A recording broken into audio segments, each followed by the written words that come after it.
Hi there, my name is Benedict Toast. Welcome to the sports segment here on AM Show. It's a Monday morning, and our very first story this morning, the issue of pay cuts for the Ghana Premier League players have resurfaced following the indefinite suspension of the Ghana Premier League. Now, Asante Kotoko are still in talks with their players and the technical team to look at a reduction in percentage of their monthly earnings. Now, other clubs are also considering it, but is it realistic? Well, to my youth owner, Wilfred Osei, who thinks it is impossible.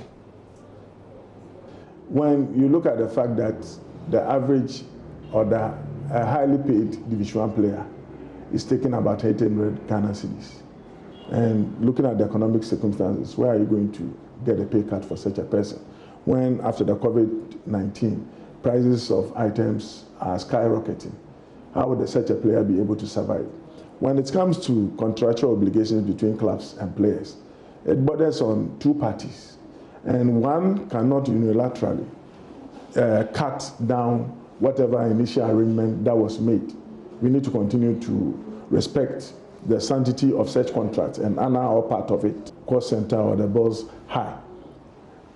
It is being financed from equity sources. If you go to Doma, that is Ghana, it doesn't vary that much from what we do. Nana generates business to pay the players, all the attractive signing-on fees that are paid here and there, it's coming from individual pockets. That is why at a given point I said, if we don't take time, we'll get to a certain point that it will be difficult for those philanthropies to still dole out money and sponsor the respective clubs.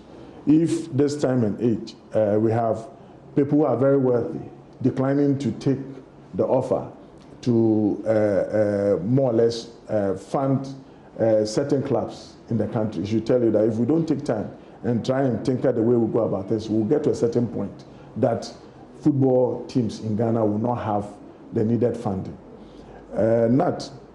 When you go the world all over or within certain jurisdictions, it's corporate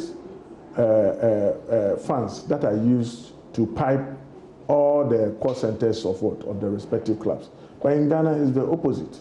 We are rather using private money to do that.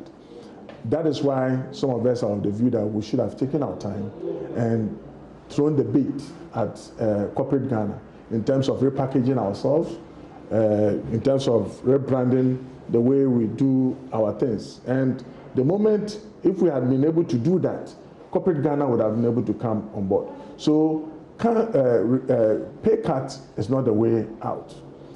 If you even take Barcelona, Tottenham, or what is happening within the advanced jurisdiction, you realize that it was the players by their own evolution who made or tabled those proposals for such pay cuts to be made.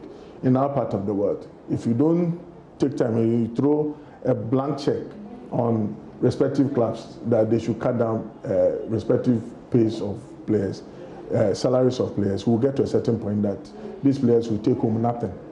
And that is what we must try and avoid.